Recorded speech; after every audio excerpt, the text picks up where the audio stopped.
Mire, volviendo al campo internacional, conflicto entre Gustavo Petro y Donald Trump. Donald Trump dijo el fin de semana o el domingo ayer en un mensaje de su red social que retiraba todas las ayudas a Colombia. Acusó a Gustavo Petro de ser líder del narcotráfico en la región, una acusación muy severa, muy grave, y sobre todo la parte de la retiro de colaboración.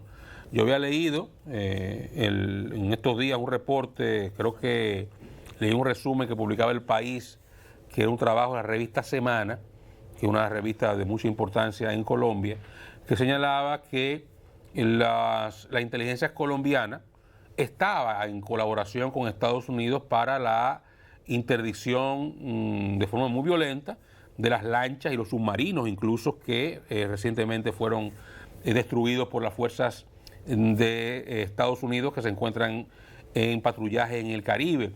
Decían que aunque el presidente Petro había rechazado esas acciones, las Fuerzas Armadas y la inteligencia colombiana estaba colaborando, identificando las lanchas, identificando los elementos reincidentes en estas maniobras. Incluso el trabajo llegaba más lejos y hablaba de cómo se ve encarecido el pago a estos capitanes que hacen estos trabajos, muchos de los cuales son de la isla de San Andrés y de esa zona centroamericana y el Caribe colombiano, y que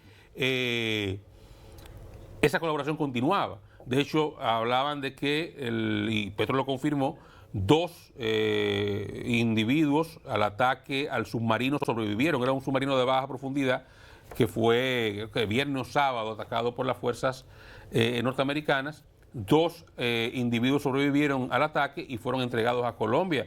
Iban a ser juzgados por los supuestos crímenes cometidos. Pero digamos que la referencia que se tenía era que, a pesar de la posición de Petro, las Fuerzas Armadas colombianas o la inteligencia colombiana continuaba colaborando. Yo no sé hasta qué punto, con independencia de las posiciones del presidente de Colombia o de la forma tan agresiva en que actúa Donald Trump, hasta qué punto sea conveniente, incluso para los intereses norteamericanos, que la colaboración con Colombia no continúe, porque Estados Unidos y Colombia han tenido durante décadas una colaboración muy estrecha en la lucha contra el narcotráfico. Hay recursos importantes que Estados Unidos destina a la inteligencia y a incluso, no solamente a la inteligencia, también a la dotación de equipo. Y bueno, háganse una idea. Cuando tuvieron la diferencia Petro y Trump, de las primeras o de las últimas, creo que fue la última con la visa, Gustavo Petro reveló que todas las armas que tenían en el Palacio de Nariño para la protección del presidente y la Guardia Presidencial eran de Estados Unidos y que la embajada la mandó a quitar. O sea, todas las armas que protegían al presidente de Colombia eran propiedad de Estados Unidos. Ese nivel de colaboración que durante décadas existió entre esos dos países. No, y prácticamente Estados Unidos mantiene el ejército colombiano. Yo no sé si lo mantiene, pero de un apoyo importante. Tiene 7 bases militares de Estados Unidos en Colombia, y esa base tan nutrida en un 50% de los soldados colombianos. Entonces estamos hablando de una colaboración muy estrecha que yo no sé si se pueda romper tampoco con un repentismo del presidente de Estados Unidos. Pero tampoco creo que a Estados Unidos le convenga, porque fíjense cómo, a pesar de las posiciones del presidente, ya la dinámica entre esas dos entidades, inteligencia americana, ejército americano con el de Colombia, en la lucha contra la droga, continúa intacta, o ha continuado intacta, Sí. a pesar de la crítica del propio presidente colombiano. Entonces, no sé hasta qué punto sea conveniente que esas colaboraciones no continúen y tal vez ni siquiera se produzcan, pero la amenaza está ahí. Una amenaza más directa que la de Maduro. Claro, lo acusó de narcotraficante. Líder del narcotráfico. Sí, una acusación muy grave, muy grave.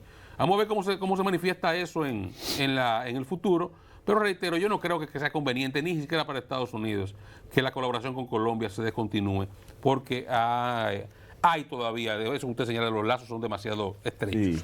Sí. Mire, Lo que sí es una realidad, perdón, ¿sí? Oscar, es que Colombia en los últimos 5 o 6 años, antes de la llegada de Petro, empezaba a tener un deterioro económico y fuga ya de capitales y de inversionistas, que muchos han llegado a República Dominicana antes de que Petro fuera ya presidente, y que ha creado un malestar y un clima de seguridad jurídica económica en Colombia, de los mismos colombianos, y muchos grupos importantes han salido de Colombia y algunos están en República Dominicana, en muchos sectores importantes de la economía.